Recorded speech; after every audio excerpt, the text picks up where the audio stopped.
Bismillahirrahmanirrahim. Assalamualaikum warahmatullahi wabarakatuh. Asyhadu an la ilaha illallah wa asyhadu anna Muhammadan abduhu wa rasuluhu la nabiyya ba'da. Allahumma shalli wa sallim wa barik ala Muhammad wa ala alihi wa sahbihi ajma'in. Kawan-kawan, sebelum kita mulai perkuliahan kita, ya, mari kita bersama-sama membaca Al-Fatihah. A'udzu billahi minasyaitonir rajim. Bismillahirrahmanirrahim. Alhamdulillahi rabbil alamin. Ar-Rahmanir Rahim. Maliki yaumiddin. Iyyaka na'budu wa iyyaka nasta'in.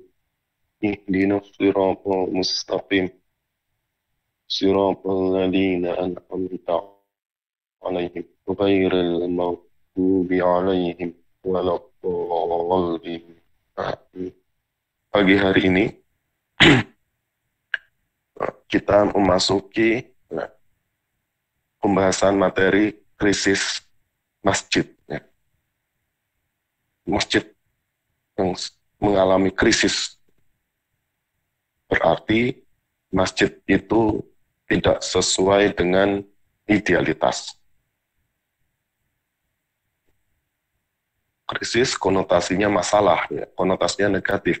Ada masalah di masjid itu. Berarti krisis masjid ialah masjid yang tidak sesuai dengan idealitas.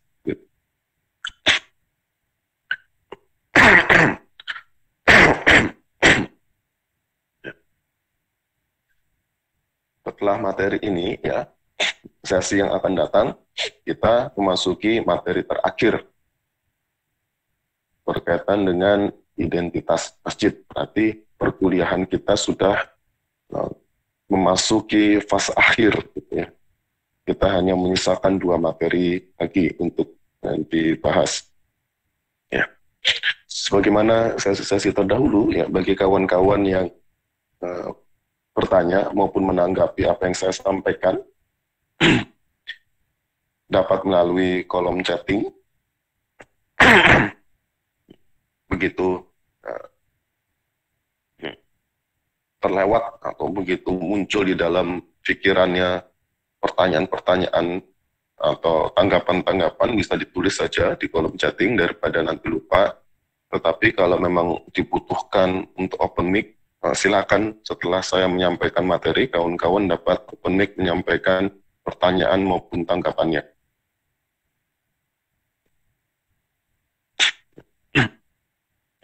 Sekali lagi, ya, krisis masjid bermakna bahwasanya pada suatu masjid, ya, baik konteksnya peristiwa, ya, konteksnya peristiwa itu merujuk pada satu masjid secara khusus, gitu ya, terjadi sesuatu pada masjid itu, ya, atau konteksnya fenomena, ya, terjadinya keberulangan peristiwa, gitu ya. Jadi materi yang akan kita bahas pada pagi ini, ya, konteksnya adalah fenomena. Tetapi konteks peristiwa ini dapat kawan-kawan temukan dalam kehidupan sehari-hari di lingkungan kawan-kawan sendiri, ya. Mana masjid yang mengalami krisis, ya, coba mulai diidentifikasi, gitu ya. Tetapi konteks materi pada pagi ini akan ke arahnya atau ranahnya ke fenomena keberulangan masalah atau keberulangan peristiwa yang terjadi. Jadi secara spesifik tidak akan menunjuk atau merujuk pada satu masjid, ya, atau beberapa masjid secara khusus, gitu ya. Selain untuk menghindari nanti terjadinya kesalahpahaman. Krisis masjid berarti bermakna pada masjid tersebut sedang terjadi suatu masalah yang menyebabkannya tidak sesuai dengan idealitas masjid. Sebagaimana kita sudah bahas pada sesi-sesi awal perkuliahan arsitektur masjid, ya, berkaitan dengan idealitas masjid. Bahwasanya, ya, Idealitas masjid itu dapat diidentifikasi melalui variabel gagasan dan fungsi. Variabelnya gagasan dan fungsi. Itulah yang menjadi unsur utama dari arsitektur masjid. Ketika dikatakan terjadinya krisis masjid, berarti terdapatnya permasalahan masjid pada unsur gagasan dan unsur fungsinya, atau pada aspek gagasan dan aspek fungsinya yang merupakan unsur utama dari arsitektur masjid. Sehingga kita akan membicarakan masalah-masalah berkaitan dengan gagasan dan fungsi masjid.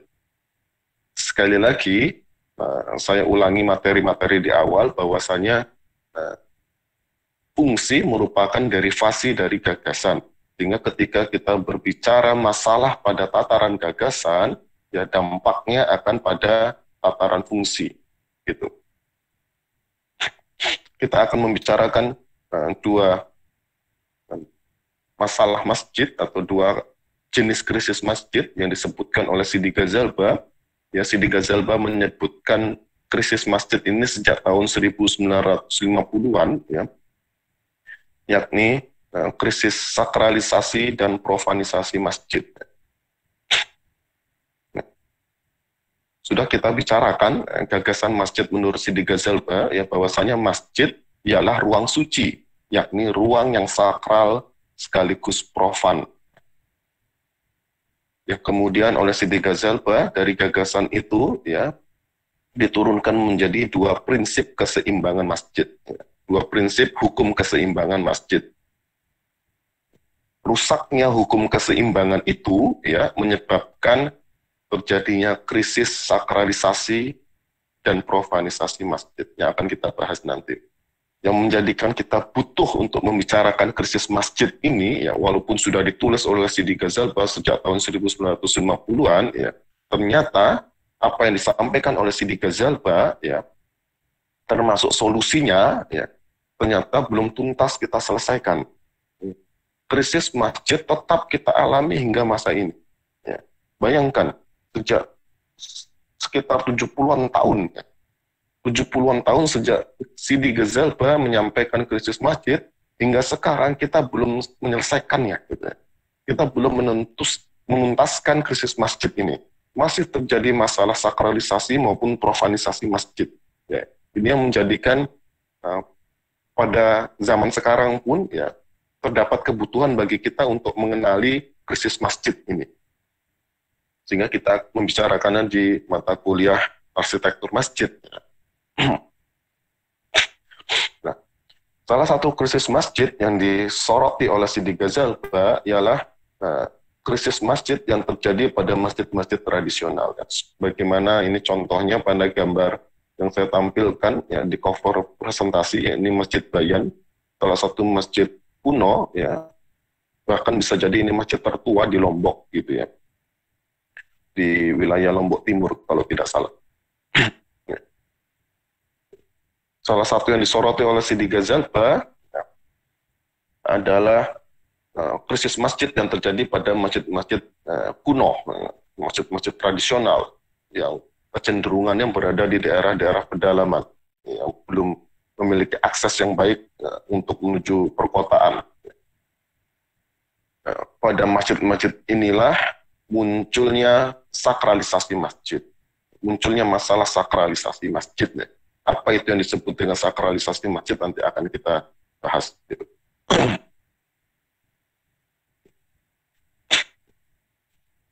Nah, menurut Sidi Ghazalba,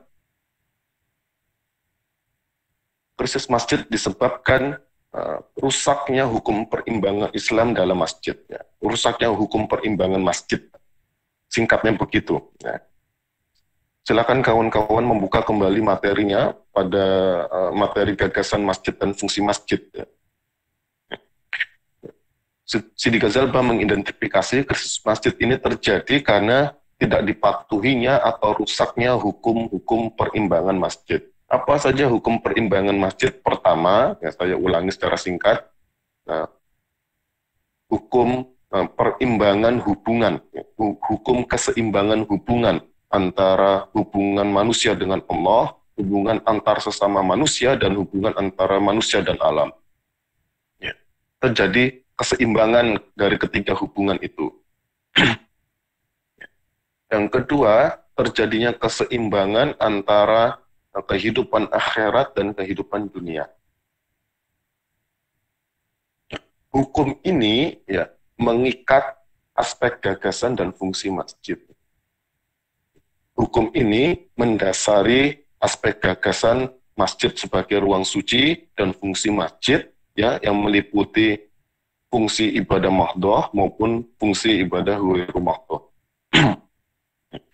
Ketika hukum perimbangan ini tidak diikuti, ya, ketika hukumnya terjadi masalah inilah yang disebut oleh Sidi Ghazalba dengan adanya masalah sakralisasi maupun masalah profanisasi. Jadi kita tidak akan membicarakan masalah dalam ranah artefak masjid, gitu ya. Karena masalah pada ranah artefak masjid, ya, itu sifatnya masalah pada ranah masjid itu sifatnya teknis gitu ya. Kita tidak akan menjadikan itu sebagai masalah yang kita bahas pada materi ini. Ya. Yang disebut dengan krisis masjid adalah terjadinya masalah pada aspek gagasan dan fungsi masjid. Bukan pada fisik masjid. Seringkali sekarang kita ini umat Islam, kita baru mengalami atau merasakan atau menyadari adanya masalah pada masjid kalau fisik masjidnya yang rusak, ya. Terjadinya krisis pada artefak masjid, baru kita merasakan itu sebagai sebuah masalah, sebagai sebuah krisis, sehingga harus dilakukan renovasi, pemugaran segala macam, ya, dibuatkanlah proposal, dicarilah dana segala macam, ya. Apakah itu penting? Ya, perlu dilakukan, tetapi harus diperhatikan, dipahami bahwasannya fisik masjid, fisik masjid, unsur arsitektural masjid menempati unsur sekunder masjid yang fungsinya, perannya sebagai penunjang ya, agar umat Islam dapat berkegiatan dengan nyaman, dengan baik, dengan mudah, dengan lancar di masjid. Ya. Bangunan masjid itu sebagai penunjang, ya, unsur sekunder. Ketika terjadi masalah pada unsur sekunder itu yang perlu diperbaiki. Tetapi yang lebih urgent, yang lebih prioritas untuk diselesaikan, diperbaiki adalah masalah pada unsur utama masjid. Apa itu? Pada aspek gagasan dan aspek fungsi masjid. Ya. Pada kehidupan kita sehari-hari, masalah pada aspek artefak masjid yang sifatnya teknis saja, yang membangun tembok, ngecat ulang, ya, atap bocor, ya, pengeras suara bermasalah, begitulah. Atau yang lebih luas lingkupnya, kapasitas masjid tidak lagi dapat mewadahi jamaah, yang jumlahnya terus bertambah sehingga perlu dilakukan pembangunan vertikal pada masjid, itu begitu. Ya. Pada sesi depan, ya, kita akan membicarakan salah satu permasalahan berkaitan dengan aspek artefak masjid, yakni identitas masjid. Ya. Itu sifatnya konseptual, bukan teknis. Ya. Nah, kita akan bicarakan materi terakhir itu pada kesempatan mendatang. Sementara pada materi ini kita fokuskan pada unsur utama masjid. Ya. Menurut Sidi Ghazalba, ya, krisis masjid terdiri dari dua jenis. Yang pertama adalah sakralisasi. Ya. Ketika nilai sakral masjid itu meningkat dan nilai profannya menurun. Ya. Bahkan nilai profannya menghilang sama sekali. Sakralisasi masjid ini menurut Sidi Ghazalba dilatar belakangi bahwasannya Islam, ya, hanya meliputi peribadatan mahdhah saja yang berorientasi kehidupan akhirat. Sehingga sifat atau nilai sakralnya masjid meningkat, nilai profannya menurun, bahkan hilang sama sekali. Ya.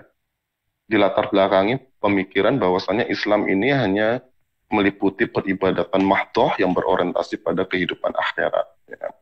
Nah, dalil-dalilnya bisa dicarikan. Ya. Bahwasanya kehidupan dunia ini adalah penjara bagi umat Islam. Ya, begitulah. Menjadikan umat Islam em, memahami bahwasanya kehidupan dunia ini yang nilainya rendah ini harus ditinggalkan ya, karena tidak bermanfaat sama sekali. Dunia ini justru hanya semakin uh, menjadikan umat Islam ini jauh dari akhiratnya. Gitu ya. Dengan latar belakang pemikiran ini, ya, masjid sebagai tempat peribadatan umat Islam ya hanya mewadahi fungsi ibadah mahdoh saja. Ya. Fungsi-fungsi yang berorientasi keduniaan, ya, fungsi yang berkaitan dengan peribadatan mahdoh itu ditiadakan di masjid. Atau fungsi yang sifatnya profan itu ditiadakan di masjid. Ya. Sehingga masjid hanya untuk menyelenggarakan peribadatan mahdoh yang orientasinya kehidupan akhirat. Fungsi-fungsi masjid yang meliputi peribadatan ghairu mahdoh yang berorientasi pada kehidupan dunia itu ditiadakan, dilarang untuk diselenggarakan di masjid ya. Karena dengan latar belakang pemikiran ini diyakini penyelenggaraan fungsi-fungsi keduniaan itu akan mengotori masjid. Ya. Tidak pantas diselenggarakan di masjid ya. Kok tidur kok di masjid kan itu. Makan kok di masjid. Rapat kok di masjid. Itu ya. Apalagi kalau sudah berbicara ekonomi dan politik di masjid, ya, itu masih banyak sekali kita mendapati masjid-masjid yang dikelola, ya, ternyata termasuk sedang mengalami masalah sakralisasi masjid ini. Masjid hanya diperuntukkan untuk ibadah mahdoh, selain fungsi itu dilarang diselenggarakan di masjid. Ya. Nilai sakralnya ditinggikan, nilai profannya turun, bahkan dihilangkan sama sekali. Ini masalah sakralisasi masjid. Yang kedua adalah masalah profanisasi masjid. Ya. Kebalikan dari sakralisasi masjid. Profanisasi masjid ini nilai profannya ditinggikan, nilai sakralnya diturunkan, bahkan dihilangkan. Sehingga fungsi-fungsi yang berkaitan dengan dimensi ekonomi, politik, sosial, dan fungsi-fungsi peribadatan ghairu mahdoh yang lainnya itu tidak terintegrasi, bahkan bertentangan dengan fungsi ibadah mahdoh. Ya. Nah, sekali lagi, fungsi ibadah ghairu mahdoh merupakan fungsi pendukung masjid, ya, sementara fungsi ibadah mahdoh merupakan fungsi utama masjid. Dalam profanisasi ini, ya, fungsi pendukung ya, yang berkaitan dengan aspek ekonomi, sosial, politik, dan segala macamnya, itu tidak terintegrasi, bahkan bertentangan dengan fungsi ibadah mahdoh yang merupakan fungsi utama masjid. Ya. Atau bahkan fungsi ini melepaskan diri dia ya, dari peribadatan mahdoh. Atau masjid hanya digunakan untuk fungsi-fungsi ibadah ghairu mahdoh ya, dengan meminimalkan fungsi ibadah mahdohnya. Gitu. Ini dua jenis sakralisasi masjid ya, yang disebutkan oleh dua jenis krisis masjid ya, meliputi sakralisasi dan profanisasi masjid yang disebutkan oleh Sidi Ghazalba. Ya. Kita akan mengulasnya satu persatu berkaitan dengan jenis krisis masjid tadi itu ya. Masih menurut Sidi Ghazalba ya, sakralisasi masjid ini berangkat dari gagasan bahwasanya masjid merupakan pusat pembinaan spiritual umat Islam, ya, bukan pembinaan material ya. Pusat pembinaan spiritual, pusat peribadatan. Peribadatan di sana ya lingkupnya sempit, yakni peribadatan mahdoh. Ya. Ya, banyak sekali kebingungan ya. Sampai sekarang banyak sekali umat Islam masih bingung bedanya masjid dengan musola apa. Ya, kalau kita memahami sakralisasi masjid ini ya, masjid tidak ubahnya menjadi musola. Gitu. Hanya sebatas tempat sholat. Ya. Yang berangkatnya dari gagasan masjid bukan lagi ruang suci, tapi ruang sakral. Ya. Nilai-nilai profannya rendah, bahkan hilang sama sekali. Ya. Sebagai ruang sakral yang masjid hanya sebatas sebagai tempat peribadatan dalam lingkup sempit itu. Ya. Atau sebatas sebagai pusat pembinaan spiritual. Ya. Nah, pembinaan spiritual ini lingkupnya individual. Ya. Lingkupnya individual. Ciri-ciri dari gagasan ini ya, dalam lingkup perilaku, pertama ya, masalah-masalah keduniaan ya, atau fungsi-fungsi yang berkaitan dengan kebutuhan keduniaan umat Islam itu dilarang untuk diselenggarakan di masjid. Ya. Karena bertentangan dengan gagasan sebagai pusat pembinaan spiritual itu. Yang diinginkan di masjid itu meningkatnya iman, ya. Bukan memperbaiki kondisi ekonomi, sosial, politik, dan segala macam. Yang itu semua ya, kondisi sosial, ekonomi, politik segala macam dianggap rendah, bahkan dianggap sebagai bertentangan dengan keimanan, bertentangan dengan spiritualitas. Agar keimanan kita baik, agar spiritualitas kita terus meningkat, ya harus dijauhkan dari aspek-aspek yang buruk tadi itu, ya, ekonomi, sosial, politik, dan segala macam. Ciri-ciri keduanya, ya, ini salah satu kritik yang disampaikan oleh Profesor Nangkula Utaberta, ya, bahwasanya pembangunan masjid yang dilakukan semewah, semonumental, semegah mungkin, ya, itu karena adanya pemahaman masjid sebagai rumah Allah secara harfiah, ya. Cara tekstualnya dipahami seperti itu. Baitullah itu berarti Allah ya ada di sana, gitu ya. Ini rumahnya Allah ini. Sementara Allah itu adalah zat yang maha besar, gitu ya. Nggak perlulah dibuatkan rumahnya Allah ini yang sebesar-besar mungkin, gitu. Semewah mungkin, semegah mungkin, karena ini rumahnya punya Allah. Bahkan secara harfiah dipahami Allah itu ada di dalam sana, gitu. Ya. Sehingga bermunculanlah masjid-masjid besar, megah, mewah, monumental, ya, tetapi hanya sebatas untuk tempat sholat. Nah, sehingga termasuk dalam masalah sakralisasi masjid ini. Ya. Fungsi ibadah ghairu mahdhahnya, ya, fungsi-fungsi yang berkaitan dengan kehidupan keduniaan itu tidak diselenggarakan, ya, karena dinilai akan mengotori masjid sebagai rumahnya Allah ini, rumahnya Tuhan ini. Ya, sebagai rumahnya Tuhan, ya, masjid untuk meningkatkan spiritualitas, meningkatkan iman, bukan untuk mengejar dunia, untuk menguasai dunia, gitu. Dibuatlah masjidnya yang sebesar mungkin, semewah mungkin, semonumental mungkin, ya. Banyak sekali kita dapati sekarang masjid-masjid besar, mewah, megah itu ya tidak ubahnya musola saja. Bahkan di luar waktu sholat itu masjid ditutup, ya, dikunci itu masjidnya. Jadi kita tidak usah ngomongin menutup masjid pada masa pandemi, kita nggak usah ribut-ribut lah masalah itu. Toh pada kehidupan sehari-hari tanpa pandemi pun banyak masjid kita tertutup dan terkunci, gitu loh. Karena masalah sakralisasi masjid ini. Akibatnya adalah sakralisasi masjid ini, ya, masjid terputus dari permasalahan kehidupan duniawi umat Islam, ya. Masjid tidak membicarakan umat Islam yang miskin, masjid tidak, ya, mungkin pembicaraannya sifatnya teologis, ya, dibantu pakai zakat, infak, sedekah, tapi tidak memahami bahwasanya kemiskinan itu bisa jadi kemiskinan struktural atau kemiskinan kultural, ya. Masjid hanya menerima infak, sedekah, zakat diserahkan kepada miskin, ya, tetapi tidak berorientasi untuk mengentaskan kemiskinan itu, memutus struktur kemiskinan itu, ya, memutus lingkaran setan kemiskinan itu, enggak. Ya. Sehingga masjid tidak akan berbicara masalah sosial ketika terjadi disintegrasi sosial, ya, kalangan umat Islam atau segregasi sosial akibat ketimpangan ekonomi, masjid tidak akan berbicara itu.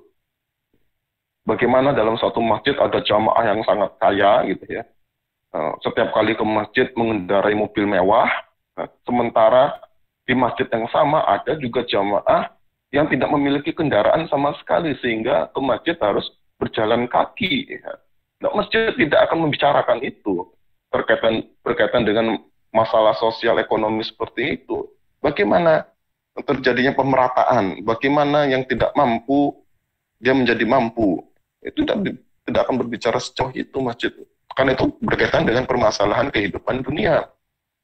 Apalagi kalau kita berkaca ke belakang, ya, berkaitan dengan kehidupan politik kita yang carut marut itu, ya, terjadinya perpecahan di kalangan umat Islam gara-gara pilpres, ya. Bagaimana sekarang peran masjid untuk kembali mempersatukan umat Islam sebagai sebuah jamaah masjid, sebagai sebuah ummah. Sampai sekarang belum pernah saya dapati ya, wacana-wacana seperti itu. Ya dibiarkan saja. 01 dibiarkan sendiri, 02 dibiarkan sendiri. Masalah-masalah seperti ini tidak. Bahkan masjid kita justru membuat masalah ini semakin ruwet. Sebagian masjid untuk 01, sebagian masjid untuk 02. Ruwetlah kita sekarang. Nah, yang keruwetan itu nanti berkaitan dengan jenis krisis masjid yang lain.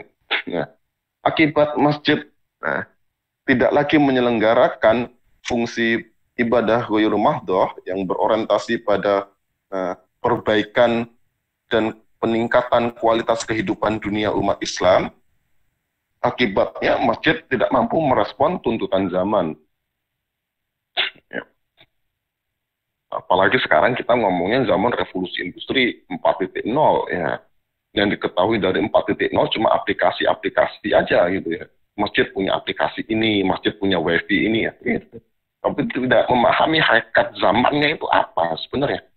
Ya.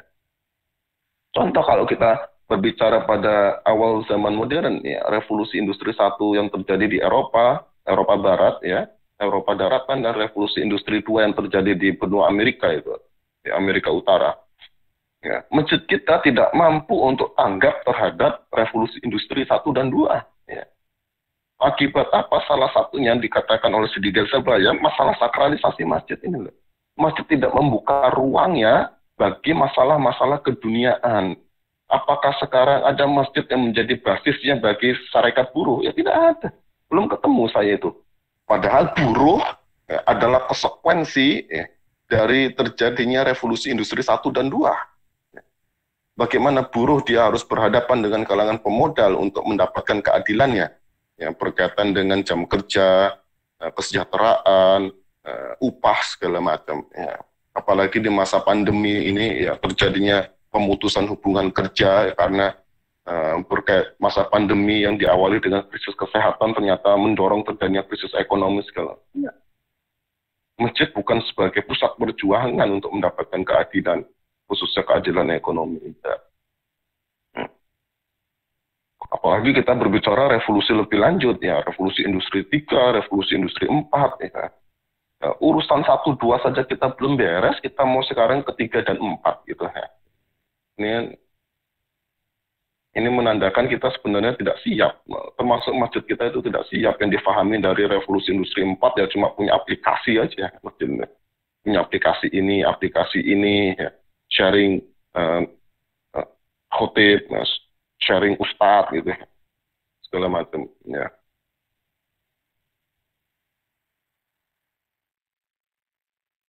Masjid tidak mampu merespon tuntutan dan perkembangan zaman. Ya, karena apa? Karena fungsi ibadah mahdhah itu sifatnya statis. Ya. Sejak zaman Rasul Muhammad sampai besok kiamat, ya, fungsi itu yang merupakan fungsi utama masjid ya harus diselenggarakan. Dan fungsinya sifatnya statis, tidak boleh berubah. Sholat pun tidak boleh berubah. Gitu. Ya. Tetapi ketika fungsi ibadah ghairul mahdhah yang sifatnya dinamis, yang merupakan fungsi pendukung masjid ini dihilangkan dari masjid, ya sudah, masjid lepas dari kehidupan dunia. Sehingga seperti katanya Kunto Wijoyo, di zaman modern ini, ya, masjid itu seperti menginduk pada bangunan yang lain. Masjid nempel di mall, masjid nempel di hotel, masjid nempel di sekolah, masjid nempel di perkantoran. Ya. Di masjid itu umat Islam sholat, iya sholat. Tetapi sholatnya itu tidak mempengaruhi mall, tidak mempengaruhi kantor, tidak mempengaruhi sekolah, segala macam. Ya. Masjid cuma nempel saja, kata Kunto Wijoyo.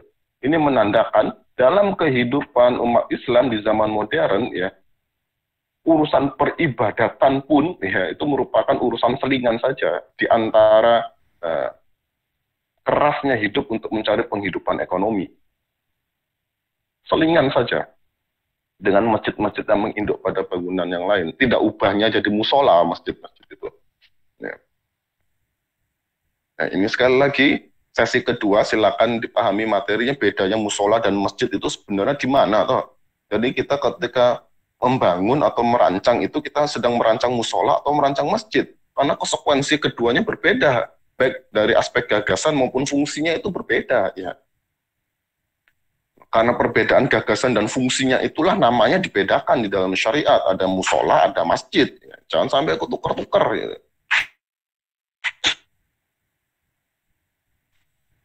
Nah, menurut Sidi Ghazalba ya, dampak lanjutannya ya, ketika masjid ini tidak mampu untuk merespon tuntutan zaman, ya berkembanglah pemikiran klinik ya yang berkaitan dengan masjid. Khususnya kata Sidi Ghazalba, ketika persoalan politik ini lepas dari masjid, maka muncullah permasalahan klinik. Ya, pemikiran yang sifatnya klinik itu mudah sekali muncul. Mengapa? Karena bagi Sidi Ghazalba, ya politik ini menuntut rasionalitas, menuntut perhitungan matang. Pemikiran sifatnya akliyah. Ya. Ketika persoalan politik ini lepas dari masjid, maka umat Islam yang berkumpul di masjid, yang menjadikan masjid sebagai basis komunitasnya, tidak lagi terbiasa berpikir secara rasional, tidak lagi terbiasa berpikir akliyah, gitu, kata Sidi Ghazalba. Sehingga mudah sekali muncul pemikiran-pemikiran yang sifatnya klinik, yang berkaitan dengan masjid. Contoh, dibangunnya masjid karena adanya suatu peristiwa yang diyakini peristiwa itu memiliki nilai-nilai kekudusan. Kemudian masjidnya itu diagung-agungkan karena terjadinya peristiwa itu. Atau berkaitan dengan tokoh ya, adanya seorang tokoh yang dihormati, ya, kemudian tokoh itu meninggal dan dimakamkan di masjid atau di sekitar masjid segala macam untuk memperingati tokoh itu atau dalam rangka untuk mengingat tokoh itu ya. Ini kata Sidi Ghazalba, pembangunan masjid dengan dua latar belakang ini akan mudah sekali menyeret pemikiran umat Islam pada ranah pemikiran klinik ya. Sehingga masjid tidak mampu untuk menjalankan fungsinya sehingga mencapai tujuan pendirian dan pembinaan masjid untuk mensejahterakan dan membahagiakan umat Islam dalam kehidupan dunia maupun kehidupan akhirat. Kenapa? Karena ketika masjid dibangun karena adanya peristiwa tertentu yang diyakini memiliki nilai-nilai kekudusan itu, fokusnya akan pada peristiwa itu. Masjid dibangun dan dikelola untuk mengkuduskan peristiwa itu. Begitu juga ketika masjid dibangun untuk suatu tokoh gitu ya. Fokusnya adalah pada tokoh itu. Ya, masjid dibangun untuk memperingati atau mengkuduskan tokoh itu tadi. Sehingga pemikiran rasional yang dibutuhkan untuk mendinamisasi dan mengembangkan fungsi masjid pada ranah keduniaan itu hilang. Fokus masjid untuk memperbaiki kualitas kehidupan umat Islam pada seluruh bidangnya itu hilang. Pada seluruh aspeknya hilang. Hanya berfokus pada peristiwa maupun tokoh itu. Ya, Sidi Ghazalba tidak berbicara ini berkaitan dengan konteksnya khurafat bid'ah gitu, ya, atau syirik itu tidak berbicara pada ranah itu ya, tapi Sidi Ghazalba berbicara pada konteks krisis masjid ini, sakralisasi masjid ini. Mengalihkan perhatian umat Islam hanya berfokus pada hal-hal yang sifatnya kudus gitu ya, suatu peristiwa, suatu tokoh gitu. Hingga pada keyakinan klinik bahwasanya terdapatnya benda-benda tertentu di dalam masjid atau unsur-unsur arsitektural tertentu pada masjid yang dinilai memiliki kekudusan, atau bahkan masjid itu secara keseluruhannya ya dianggap memiliki nilai kudus ya. Sehingga tidak boleh dipugar, harus dilakukannya ritual-ritual tertentu segala macam gitu ya. Bahkan bahan bangunan bekas masjid tidak boleh digunakan untuk yang lain, itu salah satu bentuk sifat klinik gitu ya. Salah satu bentuk pemikiran klinik. Untuk memasuki masjid harus dengan tata cara tersendiri yang tidak ada tuntutan yang di dalam syariat gitu ya. Menggunakan jenis-jenis baju tertentu yang tidak ada aturannya di dalam syariat segala macam. Karena apa? Karena semata-mata untuk menghormati benda-benda tertentu, bahkan masjid itu sendiri yang dinilai memiliki nilai kudus, memiliki kekudusan. Nah, ini kalau dalam tipologinya Profesor Tajuddin Rasdi ini disebut dengan memorial mosque ya, masjid yang dibangun karena adanya peristiwa maupun tokoh tertentu.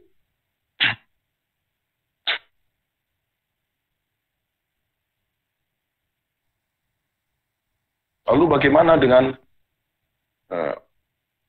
masjid-masjid yang dibangun, ya, yang dijadikan sebagai tujuan ziarah, ya, ziarah wali segala macam, ya. Sidi Ghazalba tidak secara spesifik membahas, ya, tetapi ketika kita melihat contoh saja, ya, nah, di ziarah Sunan Bonang di Tuban itu, ya, itu masjid di sana itu ada masjidnya Sunan Bonang, ya. Tetapi ternyata keberadaan tempat itu, ya, itu dapat memompa kehidupan ekonomi umat. Kita terlepas dari membicarakan aspek teologis dan yang lainnya, ya, berdatangannya kalangan umat Islam dari berbagai macam penjuru, ya, ternyata mampu menghidupkan perekonomian umat di sana. Nah, ini masalah-masalah seperti ini perlu dikaji lebih lanjut, gitu ya. Bagi kawan-kawan yang akan mengambil seminar penelitian ini bisa dikaji permasalahan ini. Apakah dia masih tergolong sebagai sakralisasi masjid atau tidak? Ya. Apakah tumbuhnya kehidupan ekonomi ini berkaitan secara langsung dengan lokus ziarah, atau dia hanya terjadi secara sporadis saja? Nah, ini harus dikaji kembali.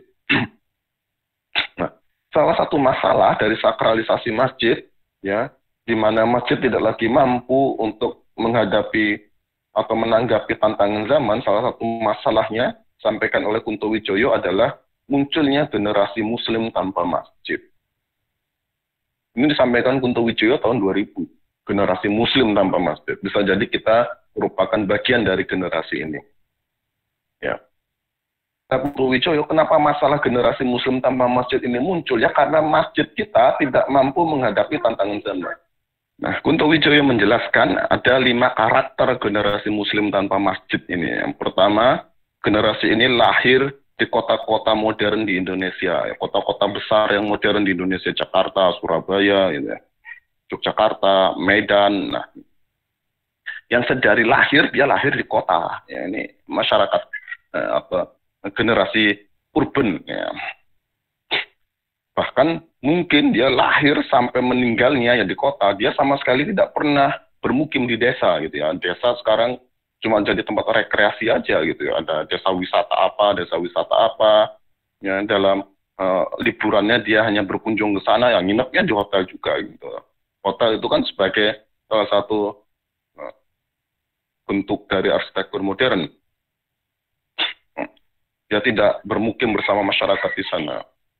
Ya. Yang kedua, ya, generasi ini dia terasing dari kesatuan sosial umat Islam. Dia merasa bukan bagian dari komunitas umat Islam yang basisnya di masjid, ya, yang pusatnya di masjid. Karena apa? Karena sedari kecil dia tidak terbiasa berkegiatan di masjid. TPA-nya di masjid tidak pernah. Banyak generasi-generasi sekarang itu begitu. Dan ini sudah dibicarakan Kunto Wijoyo sejak tahun 2000, ya, 20 tahun yang lalu. Sampai sekarang masalah ini belum selesai. Ya, dari kecil dia tidak terbiasa berkegiatan di masjid. Bahkan TPA-nya tidak di masjid. Ya. Guru ngajinya diundang ke rumah. Itu kan bagi masyarakat urban yang kalangan ekonomi menengah dan menengah atas itu kan, apain susah ke masjid? Undang saja guru ngaji, dibayar. Jadi guru ngajinya ke rumah, dia yang tidak ke masjid. Ya, gitu. Sehingga secara psikologis, ya, ini kata Kunto Wijoyo menyebabkan secara psikologis dia terputus dari masjid. Dia bukan merasa bagian dari umat Islam yang pusatnya, basisnya, bapak ibunya tidak paham agama, gitu.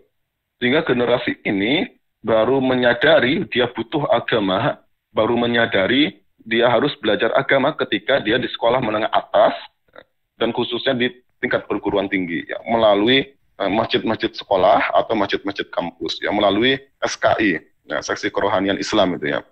Dia baru belajar agama di sana itu, ya. Bahkan baru belajar membaca Qur'annya di sana, ya. Karena keluarganya awam, ya. Tidak paham agama, tidak bisa memberikan pengajaran agama, ya. Dan menganggap pengajaran agama pada anak itu tidak penting, ya.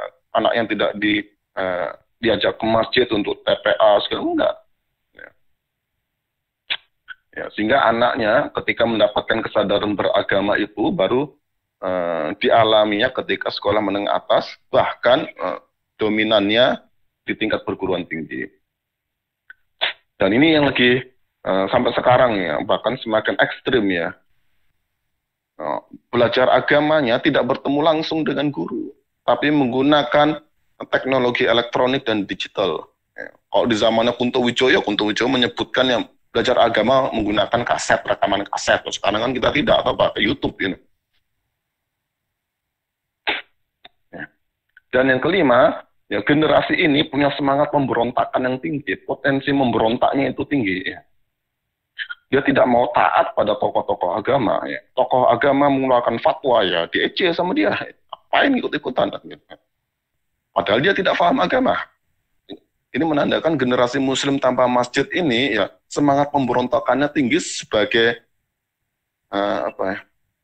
kejawantahnya terhadap pemberontakan kepada kedua sosok orang tuanya.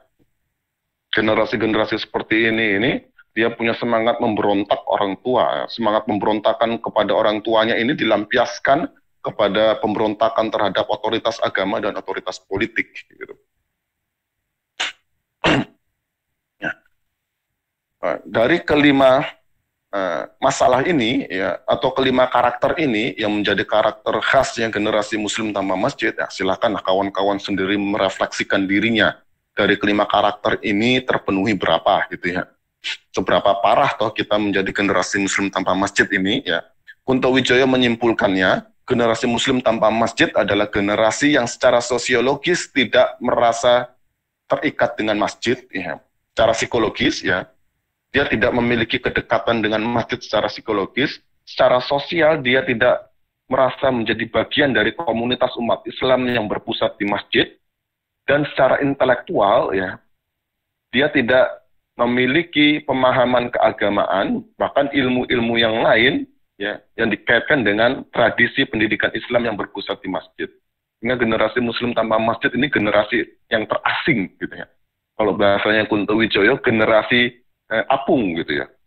Umat Islam yang mengapung ini generasi Muslim tanpa masjid. Apa maksudnya umat Islam yang mengapung ya?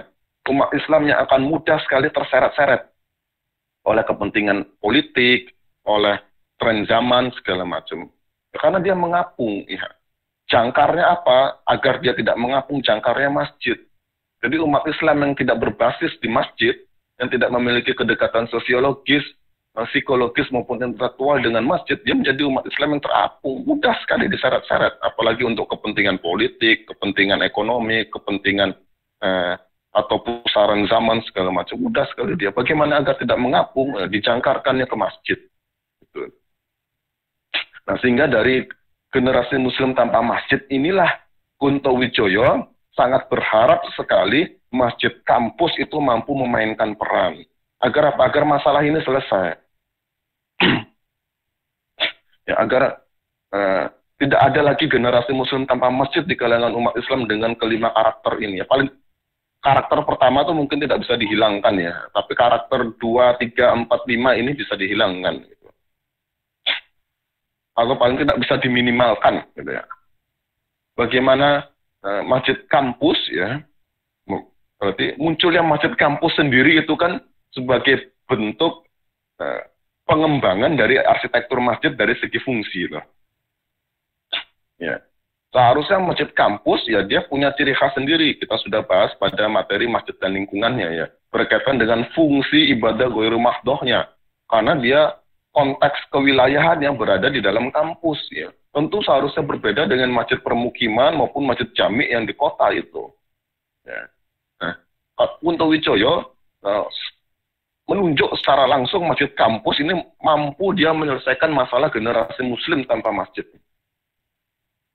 Bagaimana generasi muda ini, generasi pemuda Muslim ini, ya secara psikologis dia dekat dengan masjid, secara sosiologis dia menjadi bagian dari umat Islam yang besar ini, dan secara intelektual, ya pemahaman keilmuannya dia terhubung dengan keimanan, ya, sebagai simbolisasi dari masjid. Dengan masjid kampus ini, kata Kunto Wijoyo, harus menjadi pusat komunitas ilmiahnya umat Islam di kampus. bukan menjadi musola, bukan hanya tempat sholat saja masjid itu. Peribadatan Ghairul Mahdoh di masjid kampus itu harus menjadi pusat komunitas ilmiahnya umat Islam. Ya, berbicara arsitektur Islam di masjid, berbicara ekonomi Islam di masjid, berbicara psikologi Islam di masjid, berbicara politik Islam di masjid. Masjid kampus harusnya menyelenggarakan penelitian segala macam. Dia harus punya perpustakaan sendiri, harus punya laboratorium sendiri, terutama untuk masjid-masjid kampus di perguruan tinggi yang tidak beridentitas Islam. Ya. Agar apa? Agar pemuda Muslim ini, ya, secara psikologis, sosial, dan intelektual dia terhubung dengan masjid. Dimulai dari masjid kampus. Ya. Inilah yang menjadi ijtihad kalangan pendahulu kita di Indonesia, ya, oleh generasinya Pak Muhammad Natsir itu, sehingga beliau menggerakkan dakwah kampus itu melalui masjid kampus gitu ya. Sehingga muncullah komunitas-komunitas ilmiah umat Islam dari masjid kampus ya, khususnya diawali dari Masjid Salman ITB itu. Itu menjadi masjid yang harus menjadi rujukan kita berkaitan dengan masjid kampus. Agar generasi Muslim tanpa masjid ini hilang ya. Ini menjadi masalah tersendiri ketika terjadinya sakralisasi masjid. Salah satu dampaknya adalah munculnya generasi ini. Masjid tidak mampu untuk merangkul generasi mudanya yang hidup di zaman yang berbeda, dengan kebutuhan yang berbeda. Dan itu menjadikan masjid harus konteks untuk merangkul generasi ini pada ranah fungsi peribadatan Ghairul Mahdohnya. Demikian masalah sakralisasi masjid. Masalah kedua adalah masalah profanisasi masjid. Sidi Ghazalbah mengidentifikasi yang termasuk profanisasi masjid itu ada 3 jenis. Ya. Ada masalah politik, masalah sosial, dan masalah ekonomi. Apa maksudnya profanisasi masjid berkaitan dengan masalah politik? Ya, masjid itu digunakan untuk kepentingan ideologi tertentu yang bertentangan dengan Islam. Ya. Seperti menyebarkan pemikiran liberalisme agama, pemikiran pluralisme agama, ya, untuk menyebarluaskan pemikiran feminisme radikal itu. Ya, nanti akan ada contoh-contohnya. Masjid digunakan untuk kepentingan ideologi tertentu. Yang kedua, masjid digunakan untuk kepentingan politik praktis yang menyebabkan terjadinya perpecahan di kalangan umat Islam. Masjid digunakan untuk 01, 02 itu, kata Sidi Ghazalbah termasuk profanisasi masjid. Ya.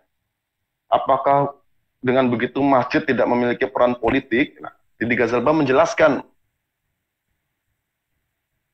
ya, masjid, ya, dia harus mampu ya, melakukan pengkajian politik dari ranah gagasan. Sehingga masjid itu harus mampu menanamkan gagasan politik Islam di kalangan umat Islam, ya. Terutama berkaitan, Sidi Ghazalbah bagusnya karena beliau berkaitan langsung dengan konteks kehidupan umat Islam di Indonesia ya, yang kita menggunakan sistem negaranya demokrasi, ya, berkaitan dengan syarat-syarat memilih pemimpin menurut Islam. Itu harus mampu, itu masjid harus mengajarkan itu kepada jamaahnya. Seorang pemimpin yang layak dipilih oleh umat Islam itu pemimpin yang seperti apa? Itu kan gagasan politik gitu. Jadi masjid dalam pengkajian politik Islam dan pendidikan politik itu harus dilakukan. Contoh ya, dalam negara kita ini, apa toh peran rakyat dalam kehidupan berbangsa dan bernegara ini, masjid harus bisa memberikan pemahaman kepada masyarakatnya, kepada jamaahnya. Apa tuh yang dimaksud dengan eksekutif, legislatif, yudikatif dalam sistem negara, harus diberikan pemahaman itu ya. Bagaimana cara mendukung pemerintah, bagaimana cara mengkritik pemerintah, itu harus diberikan dalam aspek gagasan yang sifatnya normatif itu. Ya. Karena peran politik, masjid tidak memiliki peran politik praktis, kata Sidi Ghazalbah ya, masjid berperan dalam ranah politik praktis diperbolehkan dengan syarat umat Islam berkumpul dalam satu partai. Hanya ada satu partai Islam. Dan umat Islam bersepakat semuanya berkumpul pada satu partai itu. Maka masjid diperbolehkan mengusung partai itu. Ini kata Sidi Ghazalba. Apalagi Sidi Ghazalba hidup pada zaman ketika terjadinya bentrokan ideologis antara umat Islam dan paham komunis yang ketika itu dibawa oleh Partai Komunis Indonesia.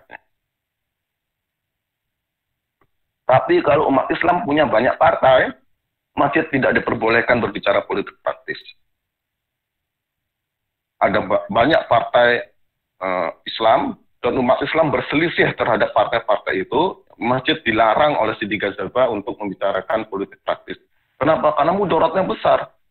Masjid sebagai pusat komunitas umat Islam akan digugat. Umat Islam akan tercerai-berai, akan berpecah belah gara-gara urusan politik praktis.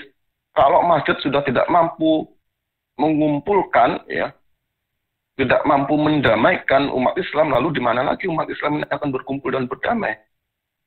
Begitu.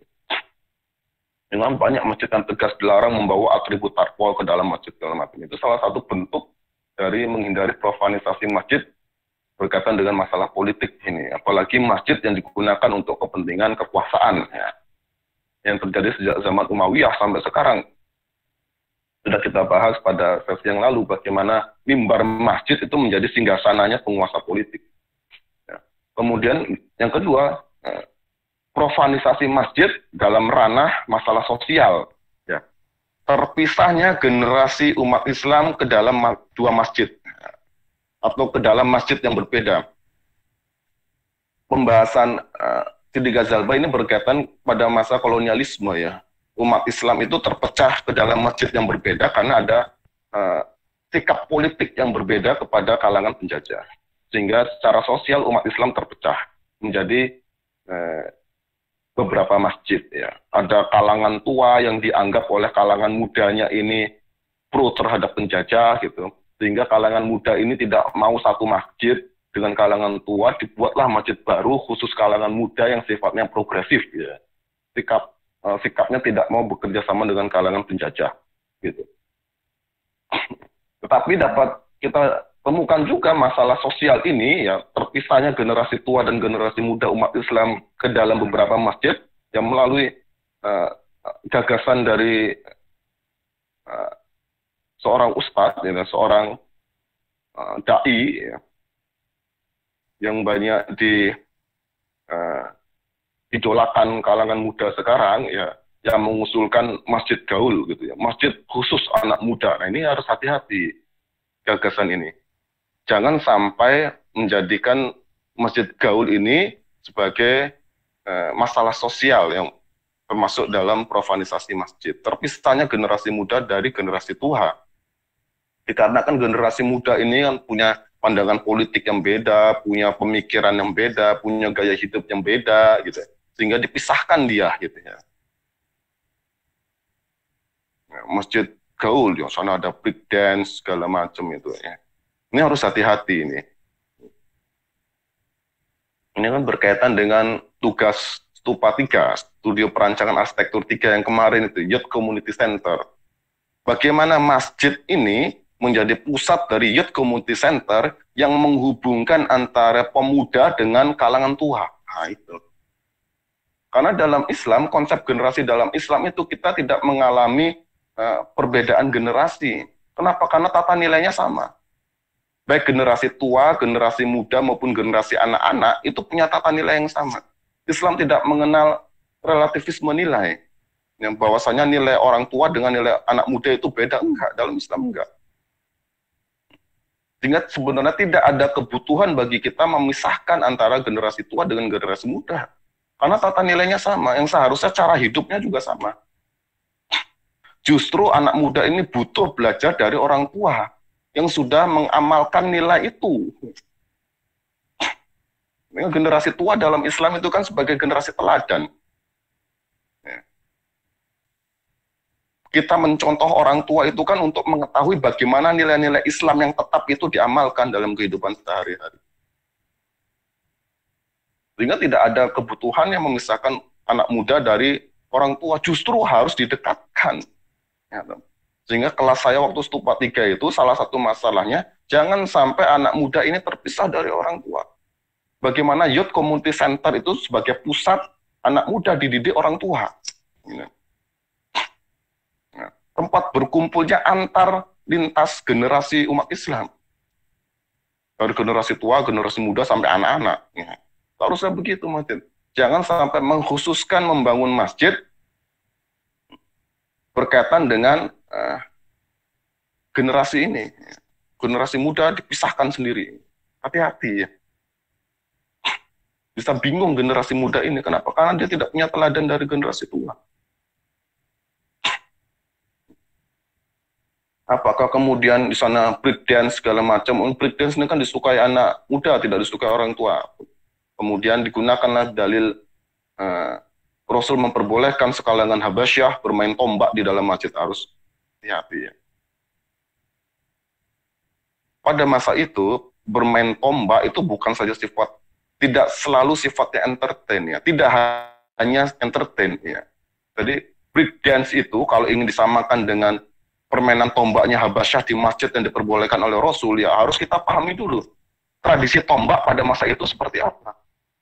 Orang bermain tombak bukan untuk entertain, tapi untuk bersiap dalam menghadapi peperangan, biar dia punya keterampilan berperang. Selain itu, biar tubuhnya kuat. Jadi kalaupun secara fikih diperbolehkan ya, menyelenggarakan fungsi breakdance di masjid untuk menarik minat anak muda, harus difahami breakdance sana bukan entertain. Dia harus memiliki tujuan yang lebih jauh, sebagaimana dulu Rasul Muhammad memperbolehkan sekalangan Habasyah bermain tombak di masjid.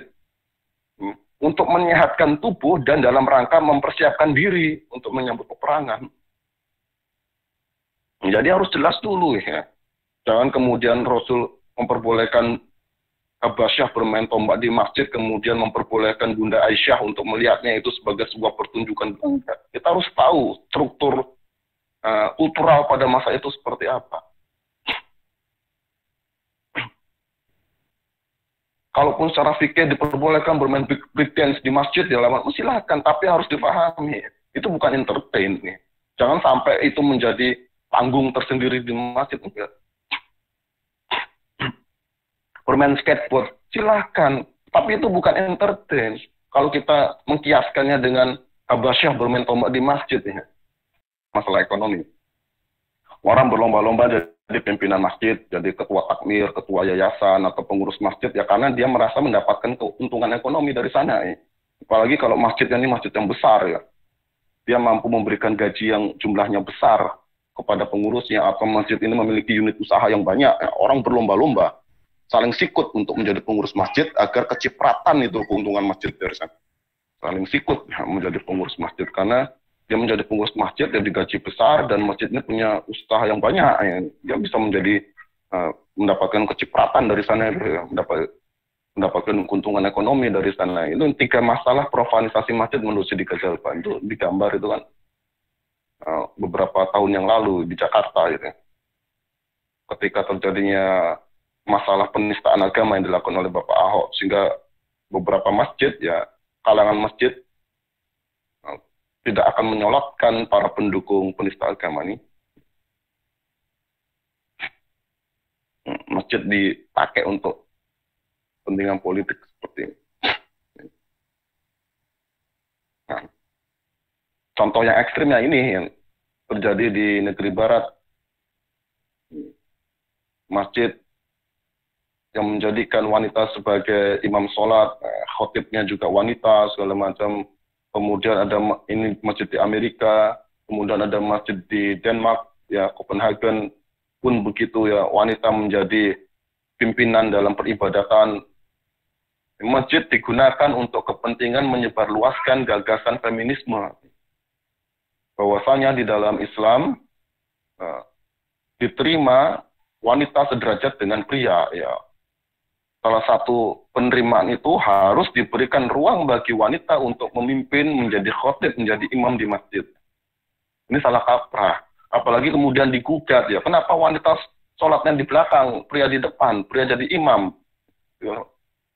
Harusnya kesetaraan gender itu ya wanita harus di depan. Bahkan berbaur softnya. Tidak ada lagi soft sholat wanita, soft sholat pria. Berbaur itu soft sholatnya. Digugat itu. Karena dia terpengaruh oleh paham-paham Barat, kemudian Islam dipaksa untuk dapat menerima paham itu. Sekali lagi ya, masjid sebagai pusat komunitas umat Islam itu konteksnya bukan individual ya. Itu konteksnya dalam lingkup masjid ini mampu untuk mengikat keluarga muslim, bukan individual muslim. Individu itu diikat dalam keluarga. Keluarga itu diikat agar menjadi masyarakat di masjid. Itu penting sekali pemahaman itu.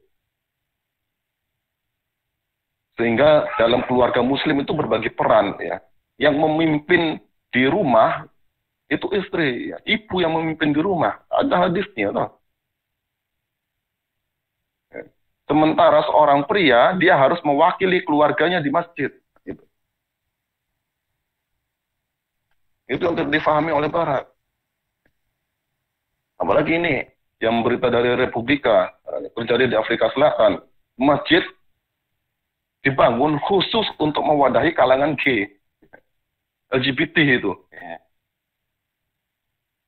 Ini masjid didirikan untuk alasan penyebarluasan ideologi.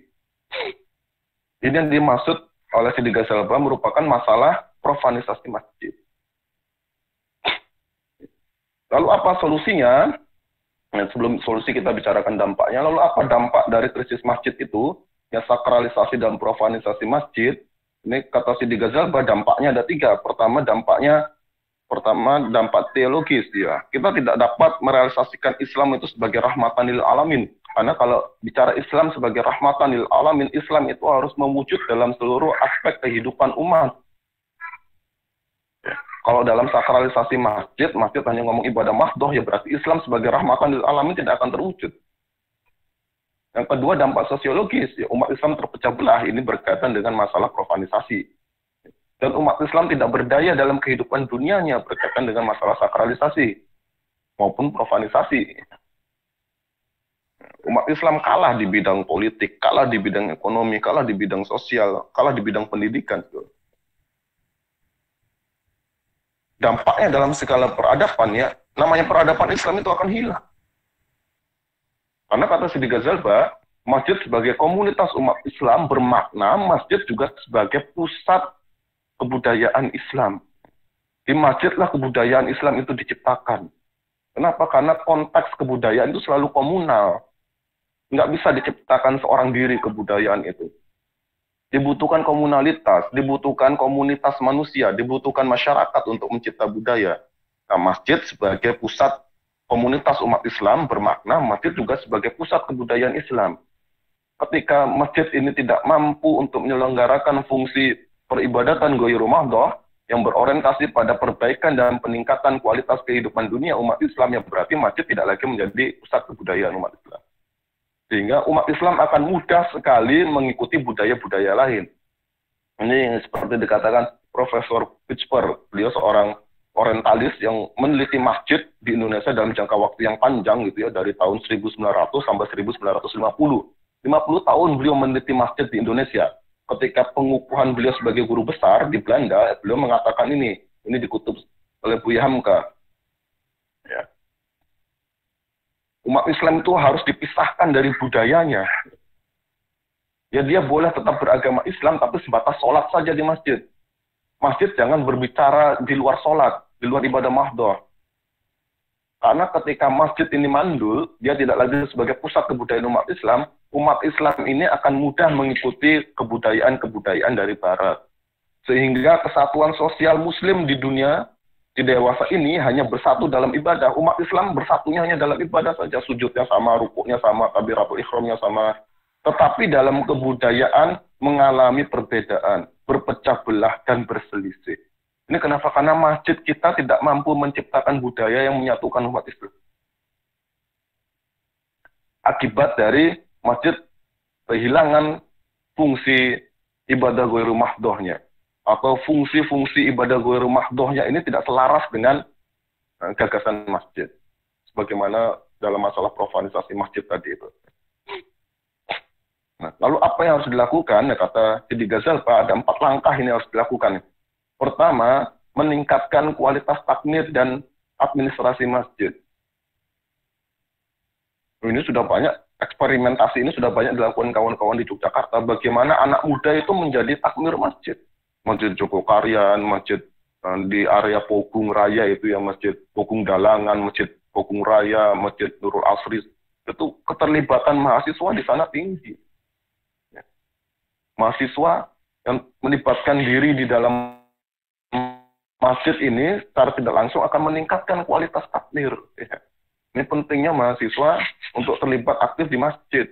Ketika langkah pertama ini sudah selesai, ya, kualitas takmirnya meningkat baik, gitu ya. Langkah kedua adalah mempersatukan umat Islam.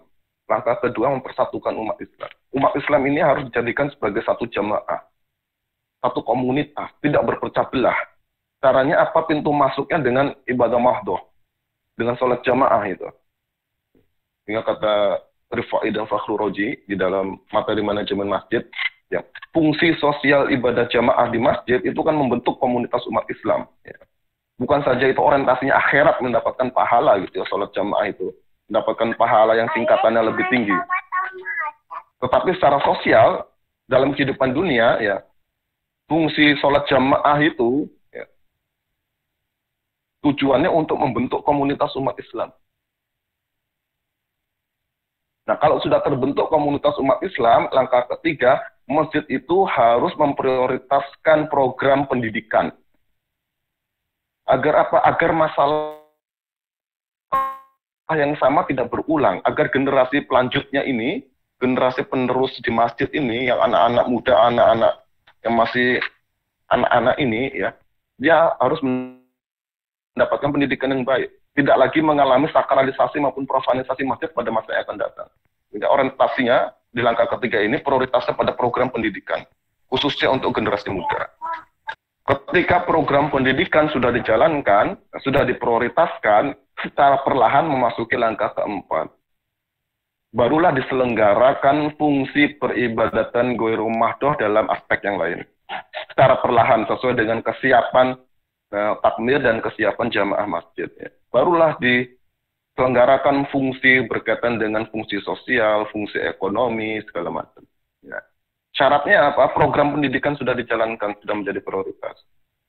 Syarat menjalankan program pendidikan, umat Islam sudah dipersatukan di masjid. Syarat untuk mempersatukan umat Islam harus memiliki kualitas takmir dan pengelola yang baik. Ini 4 langkah, sehingga saya meminta kawan-kawan di mata kuliah arsitektur masjid ini untuk terlibat di masjid. Ya, keterlibatan itu dalam bentuk apapun dipersilahkan. Ya, kan saya sudah menjanjikan itu kalau ada surat keterangan keterlibatan aktif di masjid, saya akan memberikan peningkatan pada nilai akhir untuk mata kuliah ini. Ini salah satu upaya kita untuk mengamalkan ilmu yang kita bicarakan di perkuliahan, gitu, agar ilmu itu diamalkan. Ya.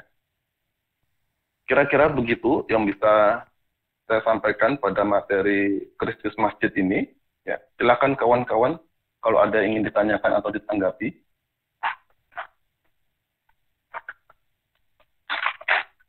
Kalau ada yang ingin open mic, silakan. Kalau ada yang ingin menulis di kolom chat, dipersilahkan. Atau kalau ternyata pertanyaan ini sifatnya lebih private, ya, atau baru terfikirkan nanti, silakan bisa di grup. Ya. Tolong jangan menghubungi saya via Japri, ya, karena akan tertumpuk. Segala masalah perkuliahan kita bicarakan di grup mata kuliah kita. Begitu ya, karena sudah menunjukkan jamnya, kita akhiri untuk perkuliahan kita pada pagi hari ini. Kita masih menyisakan 1 materi, ya, sesi terakhir. Kita akan berbicara identitas arsitektur masjid, ya, berkaitan dengan perwujudan fisik masjid, dikaitkan dengan pemahaman keagamaan di kalangan umat Islam. Ya. Kita akhiri materi ini dengan membaca hamdalah dan doa kafaratul majelis. Alhamdulillahirabbil alamin. Subhanaka Allahumma wa bihamdika asyhadu alla ilaha illa anta astaghfiruka wa atubu ilaik. Wassalamualaikum warahmatullahi wabarakatuh.